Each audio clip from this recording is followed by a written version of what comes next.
more than twice. I went to church and the church was tear gassed by the regime because President Museveni and the regime that he presides over is so scared of anybody that communicates words that open the eyes of the people of Uganda. Muganda wange gwe agenda mu maaso n'okungoberera. Olunaku lumu His Excellency Robert Kyagulanyi Ssentamu Bobi Wine yavayo n'agamba nti ngenda kubeera nga ndabisa abantu. Naye tubadde awo oba oliawo ne tugamba nti mu ngeri emu oba endala naye yeerabisizza.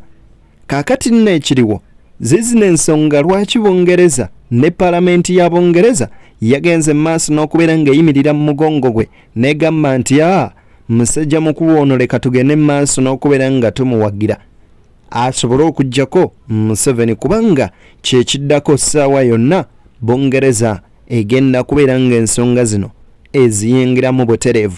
Biki ebyagenze mu maaso n'okubeera nga beesalibwawo Paalamenti byengenze mu maaso n'okubeera nga nkuleetera wabula emboozi y'olwaleero neekusifu nnyo era nkusaba ekintu kimu kyokka vidiyo eno sooka ogimpeere like wamma tugiwa omuliro etambulire eddala etuuke ne kweyo yandyagadde ogenda mu maaso n'okubeera nga agifuna.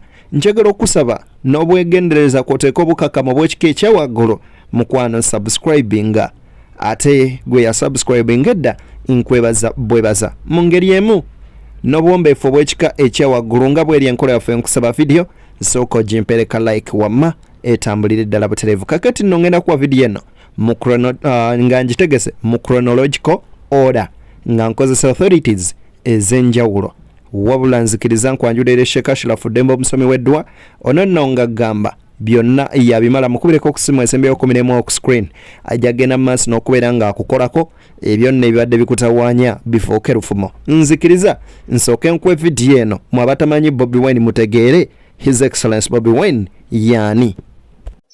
Ate ebyobufuzi nze nga nze bijjudde byewuunyisa bw'aba omutonzi waffe asobola okugeziwaza omuvubuka mu byobufuzi abadde omuyimbi sobola na kumuyita muyaga. Tosobola muyita muyaga mu bantu nti abadde muyaga emyaka 15-20 oba oyogedde bubi. Mu bayivu bonna abali mu Uganda n'anoonyaayo oyo mpale ze yazisibiranga eri wansi n'azijja n'azimuteeka mu kiwato yalina enviiri ze zonna n'azimuddaabiriza bulungi nnyo yalina ennyambala ye n'agimugyamu kati wa masuuti na ttaayi n'atuwa tuli bawagizi. La hawla wala quwwata illa billah. Eyali omuyaaye emyaka 15 emabega najja wano muzikiti gukyankalana nejjuma wekange tutawanyeeko ng'ayogera ebigambo biwandisubidde nti mpuuga yalina obyogera kati ate yabyogera. Sheikh Kiti abantu abali ku mukutu naddala omutimbagano ye muntu omu ku bannaddiini gw'oyinza okugenda maaso n'okubeera ng'ogamba nti ono ye mu butuufu teyeerya ntama era ono akujjukiza butereevu musajja mukulu omugenzi Sheikh amanyikiddwa nga Sheikh Muzaata kubanga yayogeranga kata ng'omusaza agula essowaani nti eno mwattu yakulirako muntu His Excellency Bobi Wine Kyagulanyi Ssentamu omusajja ono amukunnyonnyodde gwe nno ndowooza omutegeera. Kaakati njagala tugende wano nawuwa Bungereza we yajja okuwa attention Bobi Wine ne bagamba nti kyandibanga ensonga omwana ono gy'aleese ku mmeeza erimu omulamwa.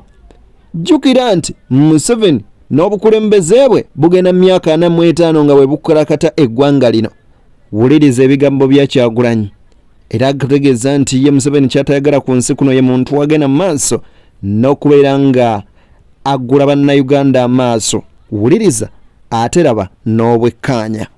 Beyond the newsroom gwe mukutu Higher Level 1 Travel Agency bagamba bagenda kulambula mu bitundu bya Fat Portronge ennaku z'omwezi lumu paka nga 3 bakubireko ku ssimu eziri awo mwezi gwa 6 bona abakubirako buli kimu bajja kimaliriza. Galulanga naffe essimu yaffe esembi ya 5 ku screen tukubireko tukulangire business yo wamma nzikiriza tusimululire wano wabula nkusaba n'obwembeefu bw'ekika ekyawaggulu video sooka ogimpeere like. 70, and that's a large part of the Ugandan population. Yeah, I'm 37, but I've never realistically experienced a Uganda with another president. And it is more than 80% of Ugandans that are in the same situation, you know, and that really gets us disturbed. We have been denied an opportunity to contribute to our country. We've been excluded as a new generation, and we desire to contribute to building a country which we know we are going to live in, because certainly the people that are making decisions for us are not going to be there to either benefit or suffer from the decisions which are evidently wrong that they are making for us. If you look at the history of Uganda since independence from the colonial rulers, the British, it can really be summed up with three names: Milton Obote, Idi Amin, and Yoweri Museveni. Now, two of those, Obote and Amin in particular, were very, very brutal. Would you accept that when Museveni came to power first, he rescued your country?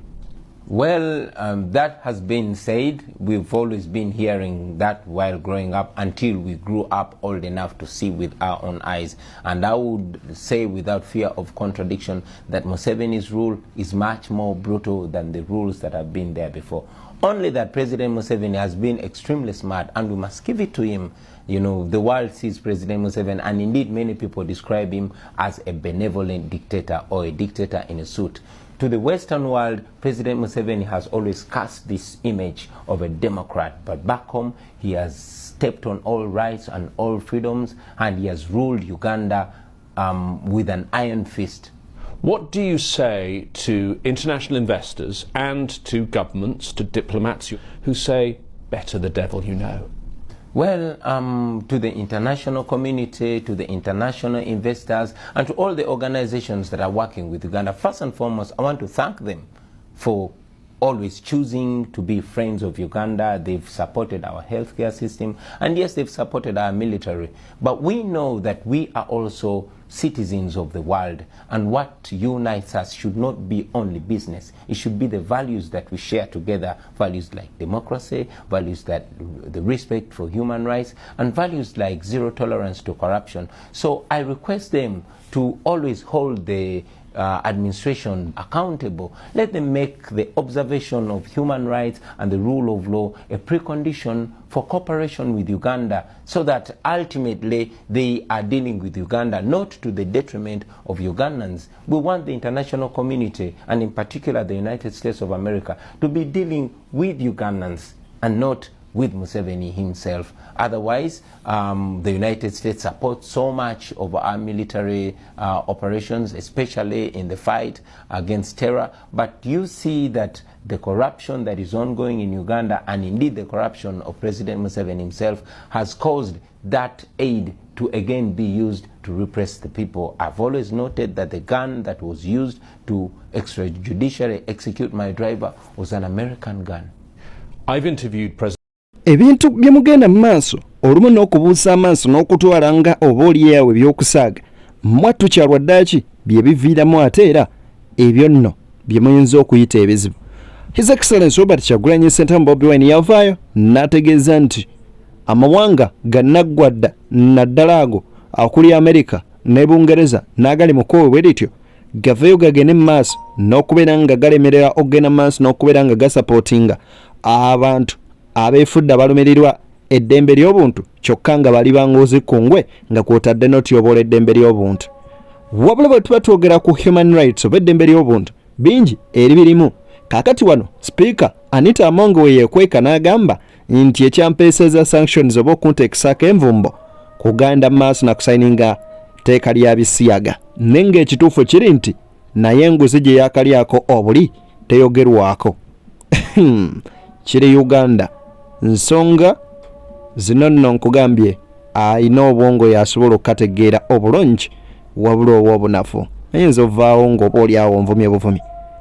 Teeka mu comment section yawe endowoozayo wammanze kankuwe ate tweyongereyo. Honorable members, these sanctions are politically motivated. The bill that you passed in this house, we are carrying a cross. I am carrying a cross for the 48 million Ugandans. Naye sente bo begabira nyingi. Sente mulya nyingi mulimba. Sente mulya nyingi. Nalina kojja wange nga tubeera tukola nga mukole nnyo kuba embizzi bw'ogiwa emmere n'egimalawo enjala bw'egiwa etondeka okulya obwana bwalyo. Eggwanga Uganda lino abantu abeegabira ssente muli babale naye abaavu lwe balinyiiga abaavu lwe balisitiko enkundi abagagga muli bulawe mulaga abagagga gali bamyuka. Nze nalabye bayimbi ne Bobi Wine deserves credit nga tuwayiriza omusajja oyo. Banne singa Bobi Wine yali wakututta singa abamu twafadda nga bavumye Bobi Wine. Wali awuliddeko nga Bobi Wine abaddamu you think talumwa ekiti kiri awo singa mwenna mwalina obugumiikiriza bwa Bobi Wine singa n'ensi eri wala gwe nga nvumye omusajja oyo. Omusajja nga muwayiriza novaayo ne tuwayiriza tanyega. Wali owuliddeko ti aba NUP bannumbye nze aba NUP mbasanga nnyo. Njagala tubeere fair by the way. Abantu bavumye Bobi Wine ate nga byamuvuma bya bulimba naye n'asirika has not replied. Omusajja mukulu yavaayo n'agamba nti mujja kiwulira ate amazima agalwayo bulwi obulimba ne busooka n'ekyalwadde akigamala ne gatuuka newankubadde byonna babikoze era nga bamuwaayiriza bakutta abaana naye amazima gasigadde mazima. N'abo be tuyita babuloga ba NRM oba ekibiina ekiri mu bufuzi we twogerera kaakati omugaati gulabika guzitoye nga mukamwa gufuuse mayinja era we batandikidde kaakati obawulira ng'ebigambo byabwe babirya. Nagambye gwe atamanyi Bobi Wine ekituufu kiri nti mweno video tunagenda ogimalako ng'otegedde obuzito bwe. Honorable Lutamaguzi Ssemakula aliko ensonga ate naye zagenda mu maaso n'okuttaanya. Ndiko ate wenjagala okutwala ku level endala nawo kakase nenzikiriza nsooke nkuwe Honorable Lutamaguzi. Njagala kwebaza vision z'abavubuka abato His Excellency Kyagulanyi Ssentamu ne banno kyewatandikawo kyalinga ekyolusaago kubanga tewajja kulwana wabula wajja okuleeta kye bayita new vision. Ukimanyi okwolesebwa okupya okugamba munnansi nti osobola okutandikawo ebyobufuzi nga tozze kubinoonyaamu kyakulya kubanga Kyagulanyi was too rich. Abamu mugamba nti batandika ebiina byobufuzi banoonya kyakulya. Kyagulanyi was too rich. He was famous. He had everything in his home. He had a very beautiful wife.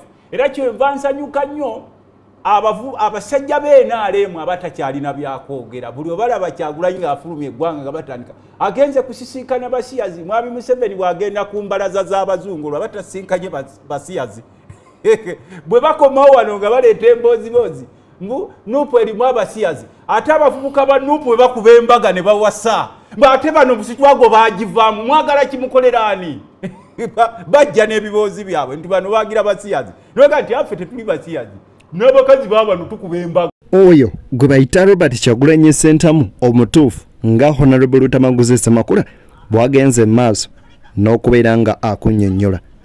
Kaakati nno muganda wange wano njagala obe mukkakkamu nnyo. Omusajja agenda mu maaso n'okubeera ng'atunga ebyambalo bya President olwa Robert Kyagulanyi Ssentamu Bobi Wine amanyikiddwa nga Mudoyi yagenze mu maaso n'okubeera nga akwatibwa wiiki eno. Naye njagala owulirize n'obwegendereza kubanga wayiswa mu fumbire eno information gyayisa wabula ate yo eri crucial and exclusive. Tugende straight ku bulumbaganyi obwakoleddwa ku kitebe kye NUP e Kamwokya, bulumbaganyi obwakoleddwa mu maka g'omubaka wa NUP Honorable Derrick Nyeko n'ebintu ebirala ebigwa mu kkoero. Mawulire getufuna gatulaga nti bali mu kaweefube polisi w'ebitongole bikumaddembe biri mu kaweefube wakufeffetta balina ebyambalo byefaananyizaako ebyamagye. Byambalo ki bye mulina ebifaananyize ebyamagye ebisuuza bannamagye nga tebeebase? Tandikirawo Waiso. Bannamagye tebalina ttabu na NUP naye akabondo kanakyemalira akakulembera amagye nga kati mutabani we yakulembera abantu abo. ekiwandiiko kyafulumye tulabyeko ekiwandiiko ekyekimpatiira nga kigamba nti bakutte abatunda engoye ezo official merchandise shop ya National Unity Platform eri Kavule, era wabaddewo ebintu ebimu ebyabadde bitwalibwa okulambibwa ebyakwatiddwa mu kkubo. Bakutte Mwami Bukenya, omu ku batabani ba ekibiina, bakutte Killawoods, caretaker wa NUP Leadership School. Bamukutte oluvannyuma lw'okubalambuza wonna nga tewali kye bayinza kusangawo, kye basazeewo kwe kugenda naye ne bamuteeka mu drone. Abo babajewa Era bamujoyo Kamoocha, bamuwambye kuva Kamoocha. Bagenze ne balumba essomero lya fashion designer, omuntu eyawangula ekirabo ky'ensi yonna ekyokuba omu ku bannakinku mu kutunga. Asobola okutungira essaati eyaawo we muli mu dakika 5 n'ojambala. Asobola otunga ekiteeteeyi ky'embaga first class ng'ali ku nnyonyi n'atuuka ng'amaze okukitunga. So yaweebwa emidaali egyo, era enkola ya His Excellency Robert Kyagulanyi Ssentamu okututumula abantu ba wano abalina ebitone okwongerayo obuvunaanyizibwa obwo. Abadde akolagana naye okumala ebbanga, abantu bangi bakolaganye naye, bamuyita Madoyi Latif, alina essomero lya fashion and design. Essomero baalirumbye ne bamuwamba, alina emyaka 45, ne bamuwamba, ne bawamba ebyalaani bye 5, ne bawamba n'abaana ababadde mu kutendekebwa okuyiga omulimu ogw'ekyalaani. So kyannaku nnyo nti kino ekintu bwe kiti kituukawo. Bangambye ne munnaffe Ronnie Guns alina edduuka e Mulago, naye edduuka lye baalizinzeeko. Mwannyinaffe Monix naye bazinzeeko ewuwe gy'abadde abeera. Honorable Nyeko ye baasusse, bamanyidde mumanyiire, tebamuwadde ekitiibwa. Kati gwe Munnayuganda ali eyo, tebabeewa omubaka, basobola okuyingirayo ne bamenya, ne beegiriisa, ne batajjaayo kintu na kimu. Bwe batuuse eri e Kamoocha tebalina kye bafunyeyo okuggyako okuvandalizinga ekitebe n'okwonoona ebyo ebiraga, kubanga balina obujja nti National Unity Platform eyakabaawo jojuzi etandika etya essomero eri kati bannayuganda bonna balindiridde okubangulwa mu by'obukulembeze mu Uganda, ate era n'okubangulwa mu butya bwe tuyinza okumamulako nakyemalira nga tetukozesezza mmundu. Kakati olaba nga mulimu enge, mulimu fitina, mulimu obukyayi, ne mulimu n'obunafu obwa security organs zaffe. Baclaiminze nti babadde ne search warrant, naye bamanyi bulungi nnyo nti search warrant yandibadde served to the Secretary General, kubanga ekibiina ky'ebyobufuzi tekiringanga, era lwakuba twakwatibwa abantu bano abatalinamu elementary approach mu bitabo mateeka bwe gata. Omukulu Waiswa Mufumbiro nkugambye akunnyonnyodde nga bw'olaba ekifaananyi ekyo wansi. Oyo ne musajja mukulu amanyikiddwa nga Mudoyi, kw'oteeka ne musajja mukulu amanyikiddwa nga Nyeko Derek. Oyo nno nga ye baayituuse ewuwe ne bagenda mu maaso n'okwera nga batinkula, era bagamba ne kaakati poliisi n'amagye bakyamwetaaga ogenda mu maaso n'okubeera nga bamukwata. Kaakati nno ensonga entuufu eri nti Bungereza lwaki esanctioninze sipiika wa paalamenti ya kuno kwe kugenda mu maaso n'okubeera nga basukkulumye okutyoboola eddembe ly'obuntu. Ekyo kyo teri ajja kirumamu. Mukere ku makya mugambe nti ffe tujja fuga paka obulamu bwaffe okutuuka okufa tetuvuganyizibwa. Ne mukwata poliisi ne mugifuula ettuula against citizens. Omuntu n'asituka n'agamba ndabye leero poliisi kyegamba nti bano twabasanze n'engoye ezifaanana ez'amagye. Etteeka terigana muntu kwambala lugoye lufaanana lw'amagye, emugaana kwambala lugoye lw'amagye. Ne mukwata abantu mulina MP ne mumugendera mu maka ge ne musala ofiisi. Buli kintu kyonna ekye-NUP you make it criminal. Akakofiira akamyufu, aka yellow, ako katuufu. akaredi kamaje ne mutatya ne mutuza ne ba amejenozi ne batula ku baana abato just because bayambadde uniform y'ekibiina kyabwe ne mubatwala na mu court martial ne mutula wano ebigambo bya Madam Teacher Honorable Betty Namboze bakireke byebyo nno sinza gena maaso nakubeera nga mbigattako byange okujjako baagaliza obwagaliza ekisinga nembagamba nti mwebala olw'omukwano ogwo gwe mugenze maaso n'okubeera nga mutulaga wabula nkusaba n'obulombeefu obw'ekika ekyawaggulu video gimpere like sharinga wamma commentinga ate tutambulise wamu ensonga akuma atakuumira mpeera tusinkane ayisa abasajja Kabaka Ronald Mwenda Mutebi w'okubiri Lokuba Center wetwa Sabataka Baffe Maaso Moji Wangala Mama Nabagereka Sylvia Najinda gerekera Obuganda mubeere bulungi banywanyi tusinkane Mungu ng'asiimye nange mbatadde olwaleero ate tunayesinkana olundi